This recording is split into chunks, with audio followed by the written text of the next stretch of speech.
믿음이라는 건 보통 이전에 로부터 나오죠. 안녕하세요, 김진짜입니다. 레알 마드리드가 미넨과의 혈투 끝에 또 챔스 결승에 올랐습니다. 기가 막힌 역전승이었죠. 요즘 그런 말이 참 많이 들립니다. 레알에게는 챔피언스리그 DNA가 있다. 근데 그런 말은 대체 왜 나온 걸까요? 그리고 레알이 챔스에서 유독 잘하는 진짜 이유는 뭘까요? 오늘 딥하게 파헤쳐 보겠습니다.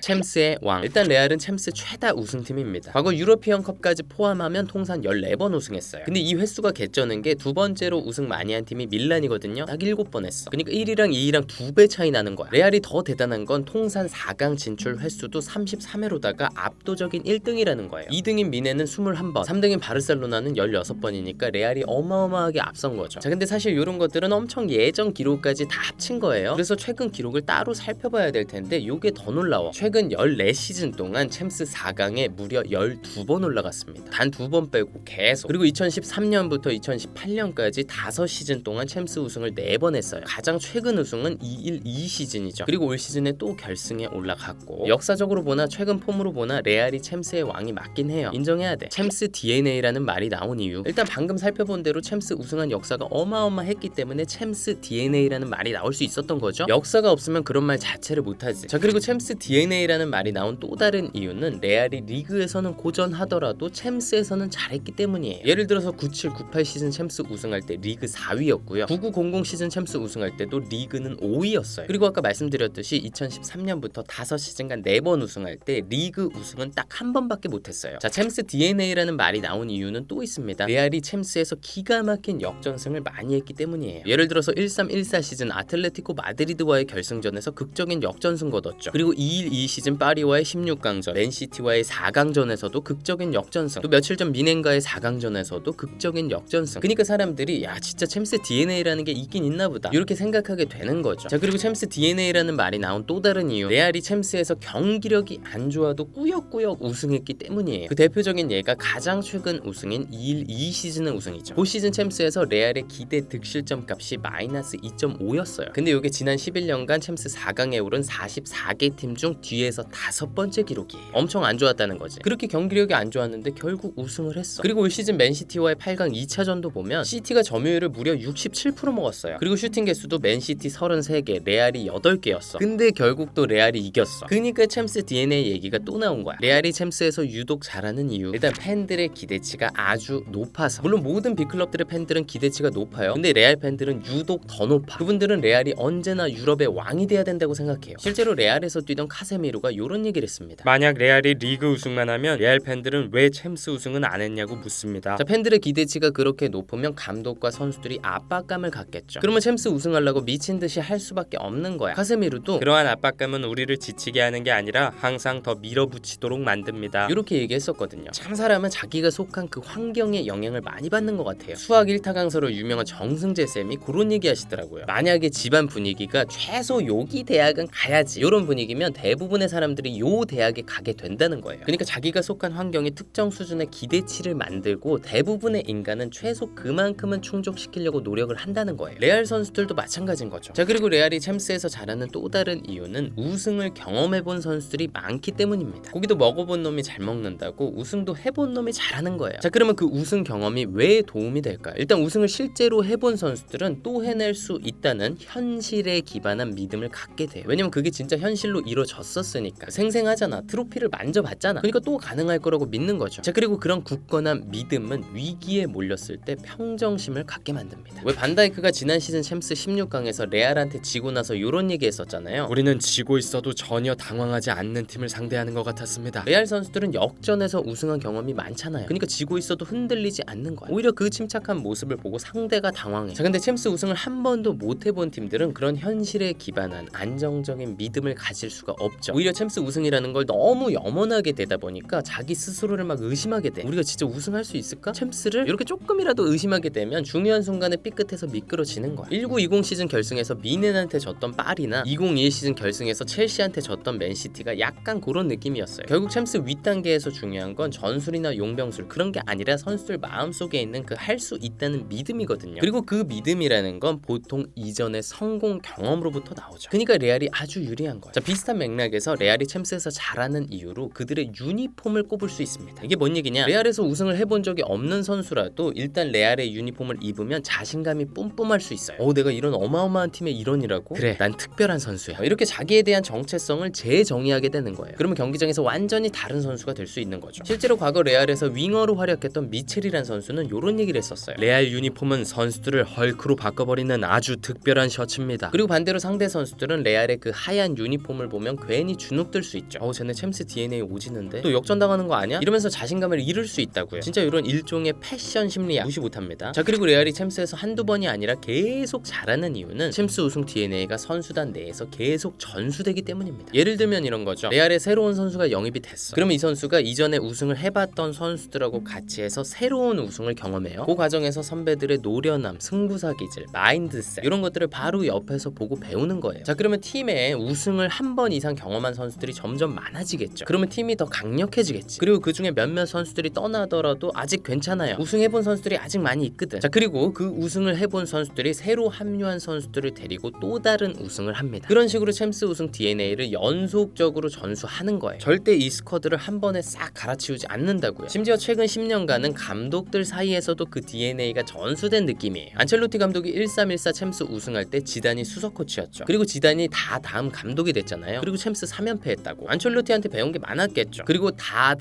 다음 감독으로 안첼로티가 다시 돌아왔어요. 또 챔스 우승했어. 그리고 이번에 또 결승 올라갔어요. 분명히 선수들이나 감독들이나 계속 바뀌긴 하는데 뭔가 안정적으로 인수인계가 되면서 성공이 계속 이어지는 느낌이에요. 자, 그리고 레알이 최근 10년간 챔스를 지배하는 데 있어서 페레즈 회장의 역할이 생각보다 컸을 수 있어요. 왜냐? 지난 10년 동안 감독이랑 선수들은 계속 바뀌었어도 회장은 한 번도 안 바뀌었거든요. 그러면 회장이 클럽 운영을 잘해서라고 볼 수 있는 거죠. 자, 레알처럼 회장이 계속 똑같으면 좋은 게 뭐예요? 클럽 운영 철학이 일관성을 가지게 되죠. 그러면 아까 말씀드린 대로 선수들 간에 감독들 간에 안정적인 인수인계가 가능한 거예요. 그럼 계속 성공할 수 있는 거야. 제가 요 영상에서 맨유가 퍼거슨 감독 이후에 내리막길을 걷게 된 이유 중 하나로 퍼거슨 감독이 은퇴할 때 데이비드 길 회장도 같이 은퇴한 걸 말씀드렸었죠. 그것 때문에 맨유는 클럽 운영 철학이 일관적으로 이어지지 못했다고요. 자, 그리고 레알은 페레즈 회장의 경영권을 안정적으로 쭉 이어가다 보니까 향후 몇 년을 내다보고 장기적인 투자를 할 수 있었어요. 그 대표적인 예가 영입 정책을 싹 바꾼 거죠. 원래 페레즈 회장이 갈락티코 정책으로 유명했죠. 슈퍼스타들 싹 다 모아가지고 드림팀 만들고 나름 성적도 챙기고 그리고 선수들의 초상권 수익 반띵해가지고 구단 재정도 엄청 불렸다고요. 근데 첼시, 맨시티, 파리같이 돈 많은 구단주들이 나오니까 최고의 선수들이 레알에만 오려고 하질 않아. 그리고 데려오려고 해도 가격이 말도 안 되게 비싸졌어. 그래서 레알은 잠재력 있는 선수들을 일찌감치 데려오는 방식으로 영입 정책을 싹 바꿔버립니다. 그렇게 해서 영입된 선수들이 비니시우스, 호드리구, 카마빙가, 추아메니, 벨링엄 이런 친구들이에요. 그리고 그 친구들이 지금 어떻게 하고 있어요? 모드리치, 크로스, 카르바알 같은 베테랑 선수들한테 챔스 우승 DNA를 또 전수받는 중이라고. 나중에 또 그들도 후배들한테 전수를 하겠죠. 근데 그렇게 일찌감치 영입한 선수들 중에 포텐 안 터지는 선수가 있으면 어떡하냐고요? 괜찮아요. 아직 어려서 잘 팔려요. 그리고 그 유명한 레알산이잖아. 그러면 어릴 때 데려오려고 썼던 금액보다 훨씬 비싸게 팔린다고. 레알 입장에서는 엄청난 이득이죠. 참 여러모로 똑똑해. 자, 그리고 외신에서는 레알이 챔스에서 잘하는 이유로 특정 축구 철학을 고집하지 않는다. 그런 이유를 꼽기도 해요. 그러니까 바르셀로나처럼 어떤 축구 철학을 엄청 중시하는 게 아니라 레알은 그저 성공을 지향한다는 거예요. 어떤 축구 스타일로 우승하든 상관없어. 그냥 우승만 해. 이런 느낌이죠. 그래서 보면 레알에서 챔스 우승한 하인케스, 델보스케, 지단, 안첼로티 다 다른 축구예요. 그러니까 이렇게 성공 그 자체를 지향하는 태도가 레알을 더 성공적으로 만들어준다는 거예요. 안첼로티. 자, 레알이 최근 챔스에서 잘하는 건 안첼로티 감독 덕분일 수 있습니다. 이미 안첼로티는 레알에서 2번 우승을 했어요. 그리고 다른 팀에서 우승했던 것까지 포함하면 통산 4회거든요. 그 밑에가 지단하고 펩이 3번 우승한 건데 요번에 우승하면 격차를 더 벌리는 거야. 자, 안첼로티 리더십의 특징이 뭐냐? 일단 선수들하고 친구처럼 아주 편하게 지냅니다. 장난삼아 요런 사진을 같이 찍기도 하고 경기 끝나고 같이 막 춤도 춰요. 이렇게 막역하게 지내니까 선수들이 감독을 좋아할 수밖에 없는 거죠. 그러다 보니까 선수들이 감독한테 협조적이야. 올 시즌 레알의 센터백인 밀리탕, 알라바, 리디거가 다 부상당했을 때 안첼로티 감독이 추아메니한테 가서 그랬대요. 추아메니야, 지금 응급 상황이야. 센터백 좀 봐줄래? 그랬더니 네 감독님 이랬다는 거야. 굉장히 협조적이죠. 자, 그리고 선수들이 안첼로티 감독을 더 좋아할 수밖에 없는 게 선수들의 의견을 정말 잘 들어준대요. 전술이나 훈련 방법 라인업 정할 때도 선수들이랑 논의할 때가 있다고 하고, 심지어는 경기 중에 누구를 교체하는 게 좋을지에 대해서도 베테랑 선수랑 상의를 해요. 또 호날두가 측면 말고 중앙에서 뛰고 싶다고 하니까 그것도 오케이 해줘. 이렇게 적재적소에 선수들의 의견을 묻고 그걸 실제로 반영하니까 어때요? 선수들의 불만이 적겠죠. 그리고 감독이 우리를 신뢰하는구나 이런 느낌도 들겠죠. 또 뭔가 같이 팀을 만들어 나가는 느낌이 드니까 책임감이 더 생기지 않을까요? 자, 안첼로티 감독이 워낙 이렇게 편안하고 부드럽다 보니까 팀 전체 분위기도 참 좋습니다. 첼시에서 안첼로티를 겪었던 존 테리가 이런 얘기를 했어요. 그는 우리 팀의 단합력을 엄청나게 높였습니다. 그리고 지금 레알도 팀 분위기가 아주 좋은 것 같아요. 그걸 알 수 있는 대목이 뭐냐? 올 시즌 챔스 8강전 맨시티 원정을 떠나기 전에 안첼로티가 선수들한테 물어봤대요. 야 얘들아, 만약에 승부차기 가면 차고 싶은 사람. 그랬더니 대부분의 선수들이 손을 들었다는 거야. 요거는 선수들이 PK를 실패하더라도 이 그룹으로부터 비난을 받지 않을 것이다라는 확신이 있기 때문에 가능한 거예요. 그러니까 이 조직 안에 전체적으로 심리적 안정감이 있는 거예요. 자, 축구적인 면에서 안첼로티 감독은 자신만의 뚜렷한 축구 철학을 갖고 있진 않습니다. 그때그때 선수들 구성에 따라서 다양한 축구를 구사하는 편이에요. 다만 수비는 안정적으로 가져가죠. 그리고 공격할 때는 대체로 선수들의 자율성, 창조성에 맡깁니다. 그래서 어떤 분들은 안첼로티의 그런 축구를 해주어 축구라고 폄하하기도 하죠. 근데 안첼로티는 요런 얘기를 합니다. 우리 팀이 공을 갖고 있지 않을 때는 팀 단위의 집중력, 협동심, 희생이 필요하기 때문에 선수들한테 구체적인 지시를 내려야 됩니다. 하지만 우리 팀이 공을 갖고 있을 때는 선수들의 창조성에 달려있죠. 그래서 구체적인 지시를 하지 않는 겁니다. 그러니까 선수가 공을 잡고 있는데 감독이 막 뭐라고 하면 선수들의 판단 퀄리티가 오히려 떨어진다는 거예요. 그리고 그게 바로 신세대 감독들이 많이 저지르는 실수다. 요런 얘기까지 합니다. 안첼로티 감독은 공격수들을 그저 북돋아줘요. 그래서 비니시우스가 요런 얘기를 했나봐요. 안첼로티 감독은 우리 선수들에게서 최고의 것을 얻는 방법을 알고 있습니다. 그는 우리한테 마음의 평화와 자신감을 줘요. 어쩌면 이미 완성된 선수들한테 필요한 건 세세한 지시가 아니라 그런 마음의 평화, 자신감 그런 거일 수도 있어요. 아까 말씀드린 레알의 그 기적적인 역전승들 있죠? 그거 다 안첼로티 감독 때 나온 거야. 그러니까 그 해주어 축구에는 나름 깊은 뜻이 있는 걸 수도 있어요. 자, 하지만 안첼로티한테 어떤 엄청난 통찰이 없었다면 절대 그 자리에 있을 수가 없었겠죠. 레알의 전술은 안첼로티 감독의 아들인 다비데 안첼로티 코치가 아주 깊게 고민을 한대요. 그리고 안첼로티가 아들한테 토요일에 호두리구, 벨링엄, 비니시우스를 전방에 세워라. 아니면 크로스랑 발베르데를 투미들로 써. 이런 식으로 베스트 11을 전달을 한대요. 아마 그런 베스트 11과 포메이션을 정하는 데 있어서 안첼로티 감독만의 통찰이 쓰이겠죠. 뭔가 말로 표현하기 힘든 판단력이 거기 녹아들어 가겠죠. 바로 그게 다른 감독은 가지지 못한 안첼로티 감독만의 성공 비결이 아닐까요? 네, 오늘은 이렇게 레알의 챔스 DNA에 대해서 알아봤습니다. 참 재밌는 게 레알이 지금까지 챔스 결승에 6번 올라가서 6번 다 이겼어요. 과연 이번에도 우승을 할 수 있을까요? 결승전은 6월 2일입니다. 다 같이 한번 지켜보시죠. 너무 재밌겠다. 네, 오늘은 여기까지입니다. 저는 또 다음 축구 컨텐츠에서 뵙겠습니다. 감사합니다.